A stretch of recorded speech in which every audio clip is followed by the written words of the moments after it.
উপস্থিত ডিব্ৰুগড়ৰ প্ৰতিজন সাংবাদকৰ্মী আমি সদৌ ডিব্ৰুগড় ছাত্ৰ সন্থাৰ তৰফৰ পৰা আন্তৰিক অভিনন্দন জ্ঞাপন কৰিছোঁ, সংগ্ৰামী শুভেচ্ছা জ্ঞাপন কৰিছোঁ। ইয়াৰ লগে লগে আগন্তুক যি ৰঙালী বিহু আহি আছে, ৰঙালী বিহুৰ শুভেচ্ছা আগতীয়াকৈ জ্ঞাপন কৰিছোঁ।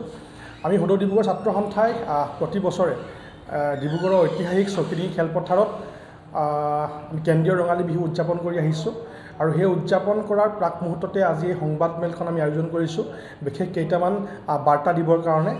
আৰু সেই বিশেষ বাৰ্তাকেইটাৰ মাজতে আছে বিশেষকৈ যোৱাটো 2টা বৰ্ষৰ পৰা সদৌ ডিব্ৰুগড় ছাত্ৰ সন্থাই আমি ডিব্ৰু সন্মান নামেৰে এটা বঁটা আমি প্ৰদান কৰি আহিছোঁ। সেই বঁটা আমি কাক প্ৰদান কৰিম আৰু লগে লগে এই বিহুখন আয়োজন কৰাৰ ক্ষেত্ৰত ইয়াত যেনেকৈ আমি যোৱা 2টা বৰ্ষৰ পৰা আমি চৌকিডিঙি বৰ বিহুতি বা চিৰলুইত সন্মানেৰে আমি সন্মানিত কৰি আহিছোঁ শ্ৰেষ্ঠ হুঁচৰি দলক।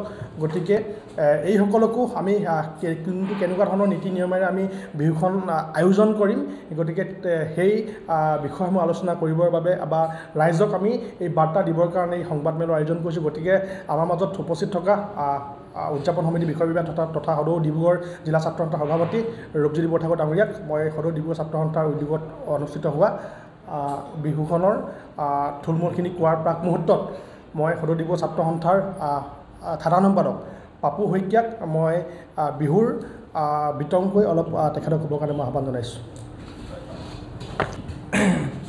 আমি সদৌ ডিব্ৰুগড় ছাত্ৰ সন্থাই চৌকিডিঙি বহাগী ক্ষেত্ৰত প্ৰতি বছৰে আমি কেন্দ্ৰীয় ৰঙালী উৎসৱ আয়োজন কৰি আহিছোঁ। এই বৰ্ষতো আমি কেন্দ্ৰীয় ৰঙালী উৎসৱখনি আমি ডেট লৈছোঁ 28, 29, 30 এপ্ৰিল আপোনাৰ চৌকিডিঙি বহাগী ক্ষেত্ৰত অনুষ্ঠিত হ'ব। আৰু এই বহাগী ক্ষেত্ৰত যিখন আমাৰ কেন্দ্ৰীয় ৰঙালী বিহু অনুষ্ঠিত হ'ব, প্ৰথম দিনাৰ আমাৰ কাৰ্যসূচী হিচাপে আছে আমাৰ পতাকা উত্তোলন, সদৌ ছাত্ৰ সন্থাৰ পতাকা উত্তোলন, তাৰপিছতে কেন্দ্ৰীয় ৰঙালী উৎসৱ 2025ৰ পতাকা উত্তোলন, তাৰপিছতে শ্বহীদ তৰ্পণৰ পিছতে আমাৰ বাৰেৰহণীয়া আমাৰ সাংস্কৃতিক শোভাযাত্ৰা বাহিৰ কৰা হ'ব। আৰু এই সাংস্কৃতিক শোভাযাত্ৰাৰ উদ্বোধক হিচাপে থাকিব আমাৰ তাৰে শ্ৰদ্ধাৰ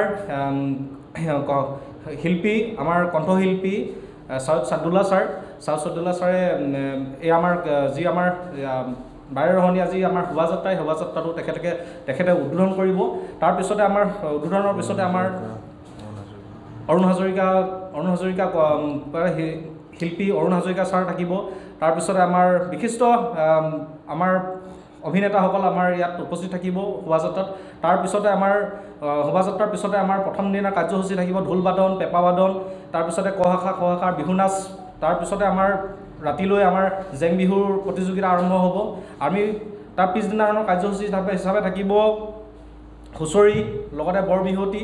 তাৰ পিছৰ কাৰ্যসূচী হিচাপে থাকিব আমাৰ তাৰে শ্ৰদ্ধাৰ অসমৰ জনপ্ৰিয় কণ্ঠশিল্পী আচুৰ্য বৰপাত্ৰই সংগীতানুষ্ঠান তেখেতে চলাই নিব। আমি সদৌতি অসমৰ আৰু ডিব্ৰুগড়বাসী ৰাইজক এই অনুষ্ঠানটোলৈ সাদৰেৰে নিমন্ত্ৰণ জনাইছোঁ আৰু ডিব্ৰুগড়বাসীৰ সহায় সহযোগিতা আমি উপস্থিতি আমি কামনা কৰিছোঁ। ইয়াৰ পিছতে যি আমাৰ বিহুখন আমি যি মূল এটা উদ্দেশ্য লৈ আমি অনুষ্ঠিত কৰোঁ প্ৰতি বছৰে, এবাৰ এটা নতুন চামক এটা আমি বাৰ্তা দিব বিচাৰোঁ এই বিহুখনৰ যোগেদি। আমি শোভাযাত্ৰাটো কৰিম, এই শোভাযাত্ৰাটো নতুন কিবা আমি পৰিকল্পনা আমি এবাৰ তৈয়াৰ কৰি আছোঁ, কিবা তাত আমি দেখুৱাব পাৰোঁ নেকি নতুন প্ৰজন্মক আকৰ্ষণ কৰিব পৰাকৈ।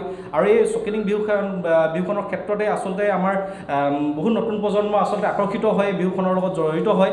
আৰু আমি ভাবোঁ যে অসমৰ নতুন প্ৰজন্মক এই বিহুখনৰ যোগেদি আমি নতুন চিন্তাৰে আমি বাট দেখুৱাব পাৰিম। সেয়ে আমি নতুন চিন্তাৰে আমি বিহুখন আগুৱাই লৈ গৈ আছোঁ।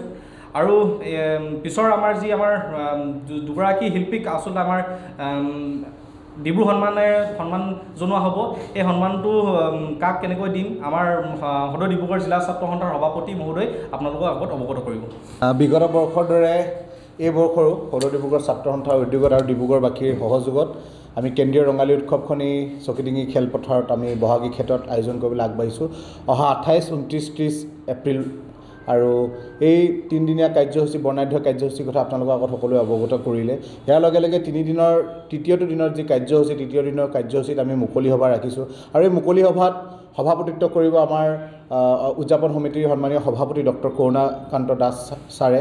আৰু লগতে তাত উপস্থিত থাকিব বিভিন্ন জাতীয় জনগোষ্ঠীয় সংগঠনৰ নেতৃবৃন্দ থাকিব লগতে উত্তৰ পূৰ্বাঞ্চলৰ পৰা আমি আমাৰ যি হাত ভনীৰ পৰা আমি যিসকল তেওঁলোকৰ নেতৃত্ব আছে তেওঁলোককো আমি নিমন্ত্ৰণ জনাইছোঁ লগে লগে বিভিন্ন কলা কৌশলী থাকিব তাৰ লগে লগে আমাৰ জ্যেষ্ঠ ব্যক্তিসকল ডিব্ৰুগড় পুৰোধা ব্যক্তিসকলক আমি মাতি আনিছোঁ যাতে এই মুকলি সভাখনে এটা বাৰ্তা দিব পাৰে সমাজলৈ যাতে এটা বাৰ্তা দিব পাৰে আৰু ডিব্ৰুগড়বাসীৰ ৰাইজে যিহেতু উৎকণ্ঠাৰে বাট চাই থাকে আৰু এই মুকলি সভাখনত সকলোৱে অংশগ্ৰহণ কৰে আমি সকলোকে পুনৰবাৰ আপোনালোকৰ জৰিয়তে তেওঁলোকক নিমন্ত্ৰণ জনাইছোঁ আৰু আমি বিগত 2টা বৰ্ষৰ পৰা সদৌ ডিব্ৰুগড় ছাত্ৰ সন্থাই আমি এটি সিদ্ধান্তত উপনীত হৈছিলোঁ যে আমি এই ডিব্ৰুগড় ঐতিহাসিক ডিব্ৰুগড় কেন্দ্ৰীয় ৰঙালী বিহুৰ পৰা আমি আচলতে ডিব্ৰু সন্মান আমি বঁটাটি আমি নামাকৰণ কৰি আমি এজন পুৰোধা ব্যক্তিক বা বিভিন্ন শিতানত থকা ব্যক্তিক আচলতে আমি সন্মানটো যাচিব বিচাৰিছিলোঁ আৰু এই বৰ্ষত আমি দুগৰাকী পুৰোধা ব্যক্তিক আমি মনোনীত কৰি আমি আগবাঢ়িছোঁ সকলোৰ লগতে চিন্তা চৰ্চা কৰিছোঁ আগৰ পুৰণি সমিতি বিষয়ববীয়াসকলৰ লগত আলোচনা কৰি আমি মিলিত হৈ